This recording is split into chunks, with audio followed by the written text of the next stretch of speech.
दोस्तों इस वीडियो में जो भी टॉपिक हम यहाँ पे डिस्कस करेंगे जितने भी वो आपको स्क्रीन पर शो हो जाएंगे कुछ ही सेकंड में।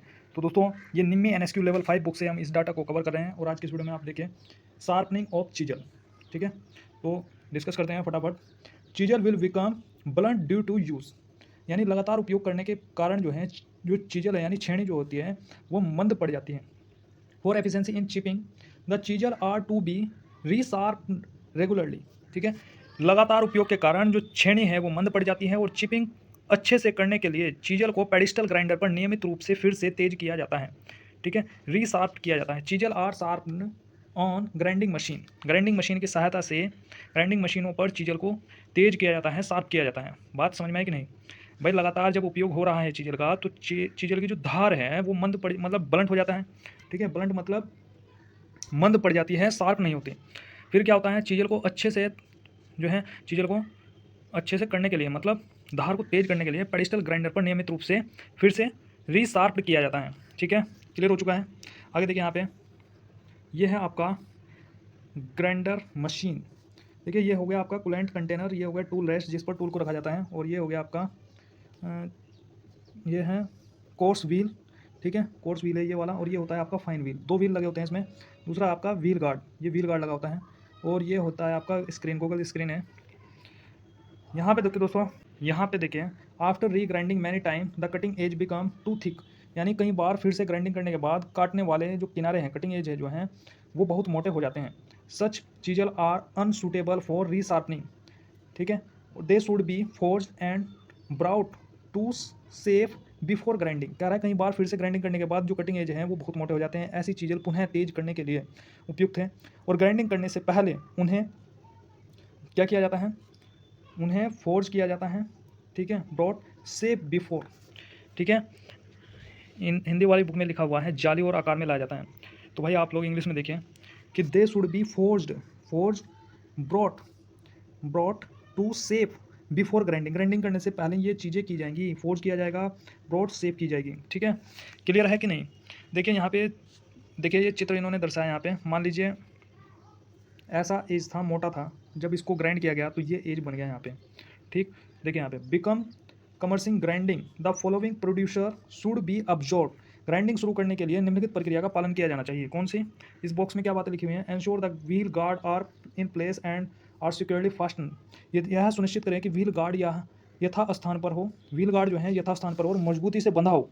ठीक, inspect the condition of the grinding wheel for breakage and crack. Grinding wheel की स्थिति को, टूट फूट तथा जो क्रैक है उसका आप इंस्पेक्शन कर लें, निरीक्षण कर लें अच्छी प्रकार से, कहीं क्रैक तो नहीं है ग्राइंडिंग व्हील में। फिर वियर सेफ्टी गोगल्स वहाँ पर लगे होने चाहिए। When switching on the grinding machine stand aside until the wheel reach the operator speed. Grinding machine पर स्विच चालू करते समय एक तरफ खड़े रहें। भाई जब आप ग्राइंडिंग कर रहे हों तो किस साइड खड़ा होना चाहिए? लेफ्ट साइड में खड़ा होना चाहिए, एक साइड में खड़ा होना चाहिए, एक साइड में, व्हील के एक साइड में खड़ा होना चाहिए। सामने अगर खड़े होंगे तो बाइक दुर्घटना हो सकती है। ठीक, जब तक कि पहिया ऑपरेटिंग गति तक नहीं पहुंच जाता। क्या कह रहे हैं कि ग्राइंडिंग व्हील पर स्विच चालू करते समय एक तरफ खड़े रहें जब तक कि पहिया ऑपरेटिंग गति तक नहीं पहुंच जाता। ये चीज़ें इसमें लिखी हुई थी। आगे देखें यहाँ पे, inspect the tool rest, inspect the tool rest if there is too much of gap between the tool rest and the wheel, adjust if and position it is close to the wheel as possible। यह सुनिश्चित करें कि path में पर्याप्त शीतलक हैं। नहीं नहीं, यहाँ से नहीं, वहाँ एक लाइन मैंने गलत बोली। देखिए tool rest, inspect the tool rest, यह टूल रेस्ट और व्हील के बीच बहुत अधिक गैप है। यदि टूल रेस्ट और व्हील के बीच, देखिए इन्होंने कहा है tool rest if there too much, ज़्यादा गैप है कब? बिटवीन टूल रेस्ट और व्हील। टूल रेस्ट और व्हील के बीच में अगर ज़्यादा गैप होगा तो इसे समायोजित करें और इसे व्हील के जितना संभव हो उतना करीब रखें। कितना करीब रखना चाहिए?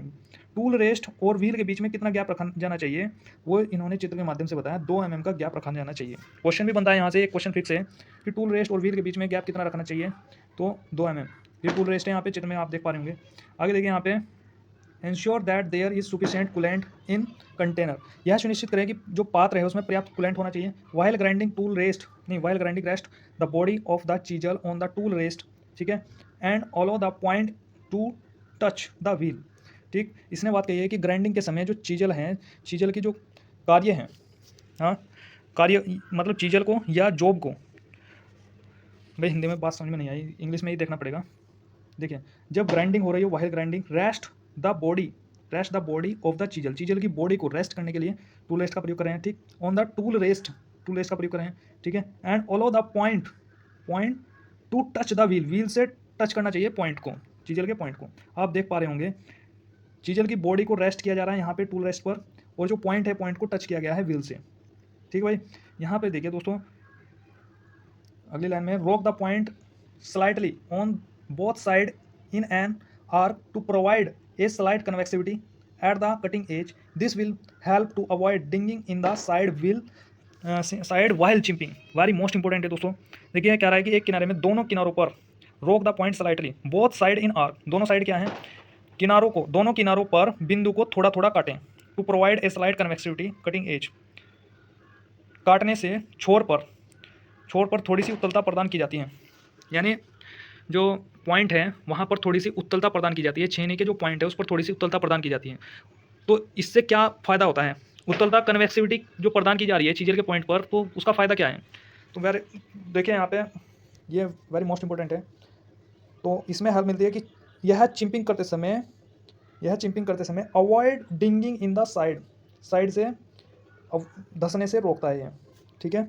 चिंपिंग करने से, पक्षों में चिंपिंग करने से बचने में मदद करेगा। भाई हिंदी में तो यह बात लिखी है, लेकिन आप समझो कि अवॉइड डिंगिंग यानी धंसने से, एज उसके धंस ना जाए, ठीक है। जो कटिंग एज हैं, एज जो हैं वो धंस ना जाए चिंपिंग करते समय, तो ये इसमें फ़ायदा होता है। दूसरी बात देखिए यहाँ पे, keep moving the chisel across the face of to prevent formation of curves and groove at the cutting edge. कह रहा है फेस के जो पार चीजल को घुमाते रहें ताकि कटिंग के किनारे पर कर्व और खांचे बन सकें। कीप मूविंग यानी मूविंग करते रहें, keep moving the chisel across मतलब आर पार, face across the face to prevent formation, chisel के पार फेस के पार चीजल को घुमाते रहें कटिंग के किनारे पर, कटिंग के जो किनारे हैं उन पर कर्व और खांचे बन सकें। यह बात इसने हिंदी वाली बुक में लिखी है यहाँ पर। Formation, prevent formation of curve and Guru eight the cutting as, रोकता है ये, ठीक है,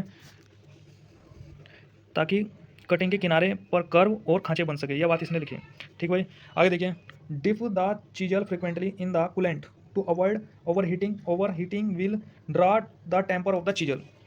भाई इस लाइन में यह बात लिखी है कि अधिक गर्मी से बचने के लिए चीजल को शीतलक में बार बार डुबाएं, जिससे चीजल को टेम्पर मिलेगा, ठीक है, टेम्पर मिलेगा और वो हार्ड होगी, ठीक है। डिप द चीजल फ्रिक्वेंटली, अधिक गर्मी से, अवॉइड ओवरहीटिंग, अधिक गर्मी से जो है बचने के लिए चीजल को शीतलक, फ्रिक्वेंटली कूलेंट उसमें डुबाएं, डिप का मतलब है डुबाएं, जिससे चीजल को क्या होगा, वो टेम्पर हो जाएगा, ठीक है। चीजल क्या हो जाएगी, टेम्पर हो जाएगी। क्लियर है कि नहीं बताइए, यहाँ पर इतनी बातें क्लियर हैं। आगे देखिए यहाँ पे, if the chisel head is mushroom head if it should be cleared by grinding. कह रहा है कि केवल जो ग्राइंडिंग वाले व्हील के सामने का प्रयोग करें। If the chisel head, sorry दोस्तों यहाँ पर एक लाइन, अगली लाइन मैंने यहाँ पे बता दिया आपको। यहाँ पे देखिए, chisel head is mushroom head, chisel का अगर हेड मशरूम हो गया है तो इसे ग्राइंडिंग करके साफ़ किया जाना चाहिए, ठीक है, क्लियर्ड करके साफ़ किया जाना चाहिए ग्राइंडिंग की सहायता से। देखिए ये हो गया आपका मशरूम हेड, ठीक है, इसका प्रयोग नहीं करना भाई, इसका प्रयोग यहाँ पे करना है, ठीक है। इस प्रकार से कर सकते हैं, हटा सकते हैं मशरूम हेड को, और ऐसे आपको नहीं करना है, यहाँ पर ये गलत है। यहाँ पे देखिए, use only the front of the grinding wheel, do not grind on the side से ग्राइंड नहीं करना है, जैसा कि चित्र में दर्शाया है। भाई ग्राइंडर का जो प्रयोग है केवल only the front on the grinding wheel, यानी केवल ग्राइंडिंग वाले जो व्हील के सामने का प्रयोग करें, पक्षों पर ग्राइंडिंग प्रयोग ना करें। Do not the grind on the side, यानी यहाँ पर साइड से ग्राइंडिंग ना करें मेरे भाई, ठीक है। यहाँ पे देखें, use goggles while using a grinder का उपयोग करते समय चश्मे का प्रयोग करें। Any damage to the grinding wheel if notice should be reported to the instructor. काटने वाले व्हील को कोई नुकसान अगर देखा जाए तो प्रशिक्षक को सूचित किए, मतलब इंस्ट्रक्टर को बताया जाना चाहिए, ठीक है। आगे, do not use cotton waste और other material for holding the chisel while grinding करते समय चीजल को पकड़ने के लिए कपास के केरे या अन्य सामग्री का उपयोग न करें। Do not the cotton waste other material for holding the chisel while grinding, यानी चीजल को जब आप पकड़ रहे हो तो कपास की सहायता से ना पकड़ें, ठीक है भाई, दुर्घटना हो सकती है यहाँ पे। क्लियर है कि नहीं। ये भाई चीजल का ये टॉपिक कंप्लीट हो गया। यहाँ पे हमने यहाँ पर डिस्कस किया था कि शार्पनिंग ऑफ चीजल, चीजल को शार्प कैसे कर रहे हैं वो चीज़ें हमने यहाँ पे देखी, ठीक है। और चीजल की कन्वेक्सिविटी क्यों की जाती है, कटिंग एज पर थोड़ा सा कन्वेक्स क्यों किया जाता है, तो वो भी हमने देख लिया, ठीक है। ये लाइन इंपॉर्टेंट थी, यहाँ पे क्वेश्चन बैंक में यहीं से क्वेश्चन पूछा जाता है। तो लाइन आपने ध्यान रखनी है कि avoid digging in the side, side में ना धसे, इसलिए वहाँ पे कन्वेक्सिविटी की जाती है। क्लियर हो चुका है। आगे दोस्तों टॉपिक डिस्कस करेंगे मार्किंग मीडिया, सबसे वेरी मोस्ट इंपॉर्टेंट है। देखिए भाई 15 मिनट हो चुके हैं, चलिए फटाफट डिस्कस करते हैं। In marking of layout the surface of the job workpiece is coated with a medium to show the marked line clear and visible. To get clear and thin line, the best layout medium is to be selected. कह रहा है कि marking या layout, ठीक है, layout का जो है चिन्हित करने के लिए, चिन्हित करने में, मार्क करने में, mark line clear and visible. देखिए सीधी साफ भाषा में अगर मैं बताऊं, मान लीजिए कोई जॉब है, जॉब पर आपको लाइन मार्क करनी है, कोई डायमेंशन आपको दर्शानी है और फिर उसके अकॉर्डिंग आपको पीस को काटना है, वर्क पीस को काटना है। तो अगर आप वैसे ही बिना मार्किंग मीडिया का यूज़ किए अगर आप लाइन खींचेंगे तो वो आपको साफ नज़र नहीं आएगी। तो वो साफ नज़र आए उसके लिए मार्किंग मीडिया का यूज़ किया जाता है। वो कब किया जाता है, जब आप सरफेस को पहले स्मूथली फिनिश करोगे फिर उसके बाद मार्किंग मीडिया लगाओगे, तो साफ नजर आए, क्लियर और साफ नजर आए, तो इसलिए हमें मार्किंग मीडिया का यहाँ पे प्रयोग किया जाता है। To get clear and thin line, बारीक line and layout medium is to be selected. Clear हो चुका है। ये तो था मार्किंग मीडिया का पर्पस। आगे देखिए यहाँ पे डिफरेंट मार्किंग मीडिया यहाँ पे यूज़ किए जाते हैं। जैसे different marking media are white wash हो गया, मार्किंग ब्लू हो गया, प्रिशियन ब्लू हो गया, कॉपर सल्फेट हो गया, सेलुलोज लेकर हो गया, ठीक है। तो वाइट वाश क्या होता है, यहाँ से क्वेश्चन आता है एग्जाम में। देखिए white wash is preferred in many ways, ठीक है। क्या रहा है यहाँ पे कि white wash is preferred many ways, कहाँ पे प्रयोग किया जा रहा है, कहीं मतलब विभिन्न उसमें प्रयोग किया जाता है ये वाइट वाश मार्किंग ब्लू। हाँ यहाँ पे लिखा है कि जो वाइट वाश है ये कई तरीक़ों से तैयार किया जाता है, मैनी वेज, कई तरीक़ों से तैयार किया जाता है, ठीक है। पहली लाइन में ये हो गया, सफ़ेदी जो है कई तरीक़ों से तैयार की जाती है, ये इसने भाई हिंदी में यहाँ पे लिखा और हम समझ रहे हैं कि वाइट वाश जो है प्रिफेयर्ड इन मैनी वे। देखिए भाई वाइट वाश क्या होता है, यहाँ पर देखिए white wash is preferred in many way, यानी कई तरीक़ों से तैयार किया जाता है। अगली लाइन में देखिए chalk powder mixed with water. Chalk powder जो होता है वो जो वाइट वाश है, वाइट वाश की बात करें ना, तो चाक पाउडर और वाटर इनका मिश्रण ही क्या हो जाएगा, वाइट वाश कहलाएगा, ठीक। अगली लाइन में चाक मिक्सड विद मेथिलेटेड स्पिरिट, ठीक है। जो इसमें कह रहा है कि चाक को मिथाइल स्पिरिट के साथ मिलाकर बनाया जाएगा। और white lead powder mixed with turpentine, turpentine क्या लिखा हुआ है भाई, ये टर्पेटाइन देख लेना इंग्लिश में क्या लिखा हुआ है। ये मतलब क्या है, वाइट वाश के बारे में है कि वाइट वाश किस तरीके से तैयार किया जाता है। पहला तो ये हो गया कि चाक पाउडर और वाटर, ठीक। दूसरा हो गया चाक और मेथिलेटेड स्पिरिट को मिलाकर। तीसरा हो गया कि वाइट लैड पाउडर और टर्पेंटाइन, ठीक है, इसको मिलाकर।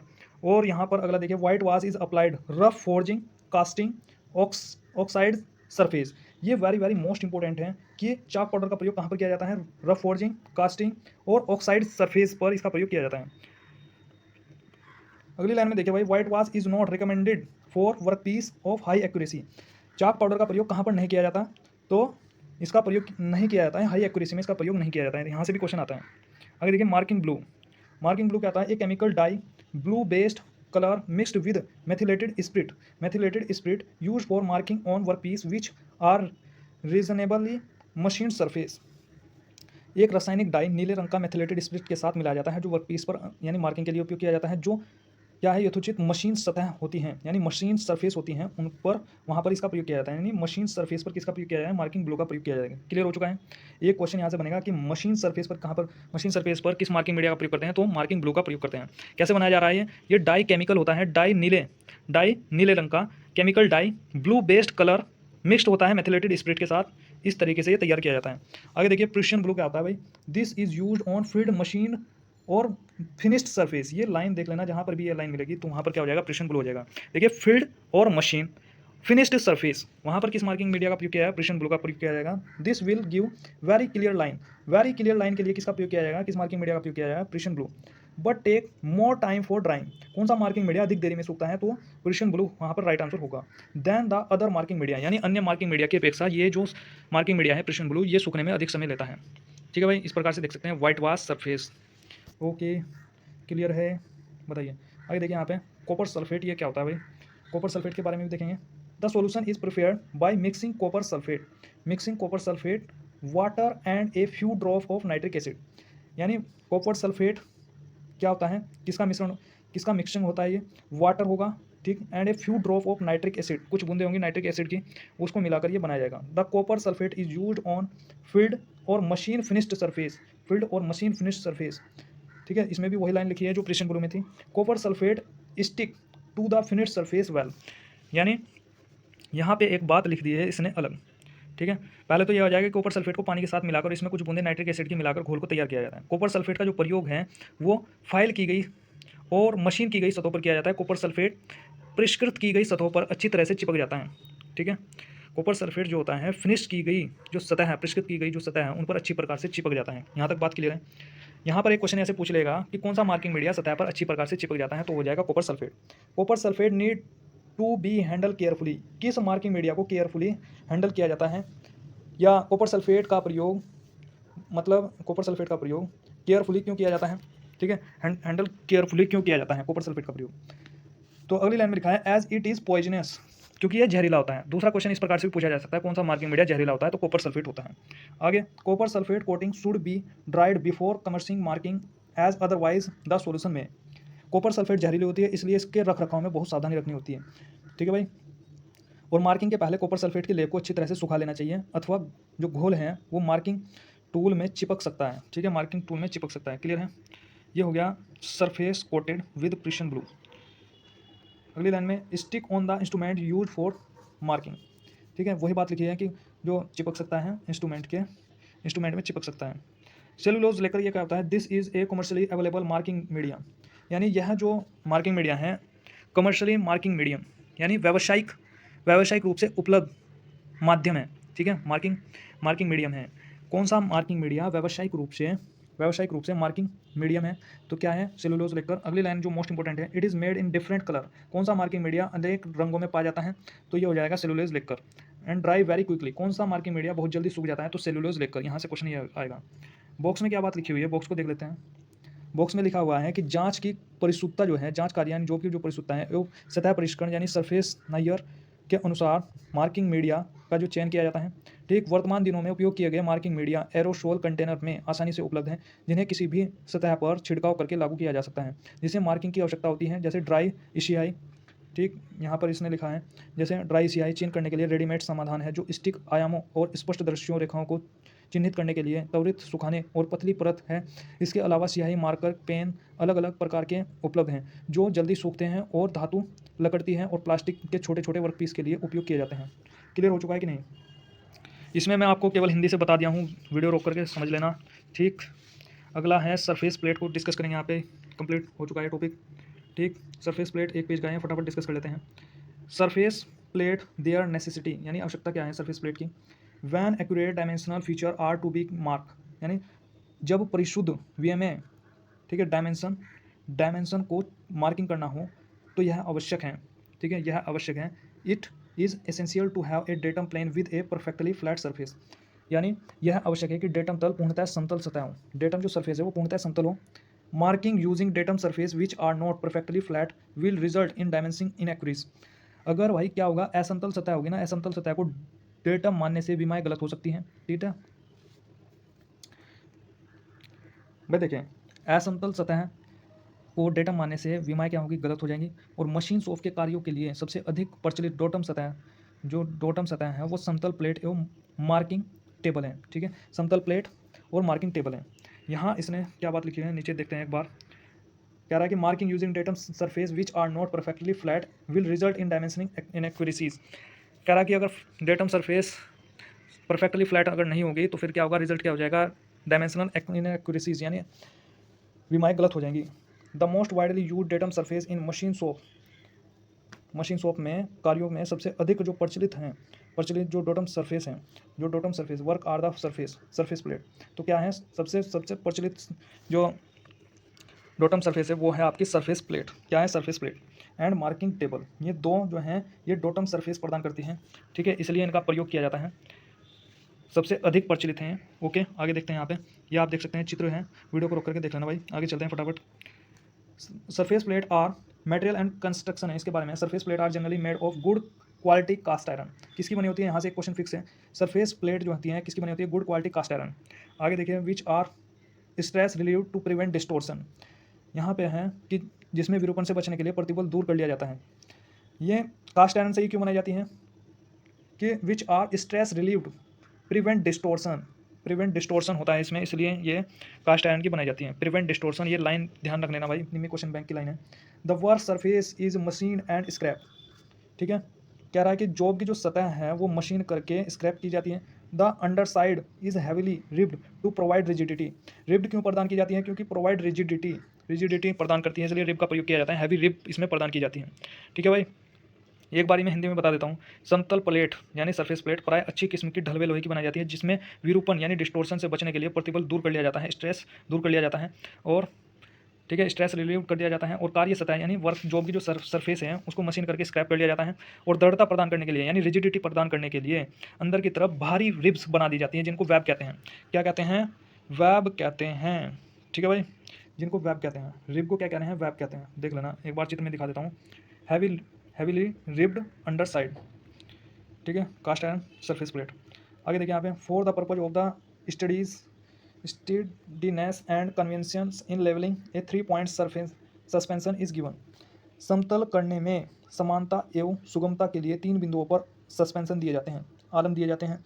आगे, smaller surface plate are placed on branches while the larger surface plate are placed on stands, bench पर छोटी समतल प्लेट रखी जाती है, जबकि बड़ी समतल प्लेट यानी सरफेस प्लेट स्टैंड पर रखी जाती है। ठीक है भाई, जो छोटी प्लेट होती हैं यानी समतल करने में समानता एवं सुगमता के लिए 3 बिंदुओं पर आलम रखे जाते हैं, ये तो बात क्लियर है।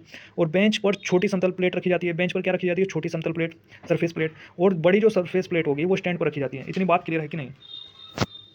आगे देखिए यहाँ पे, ये हो गया चित्र आपका 3 पॉइंट सस्पेंशन। ये कह रहा है कि 3 पॉइंट है, ये पहला पॉइंट, दूसरा पॉइंट और तीसरा पॉइंट यहाँ पर होगा। ठीक, और ये क्या है, accuracy, scrape surface plate, edge, straightness, square to each other. आगे देखिए भाई, आगे देखते हैं।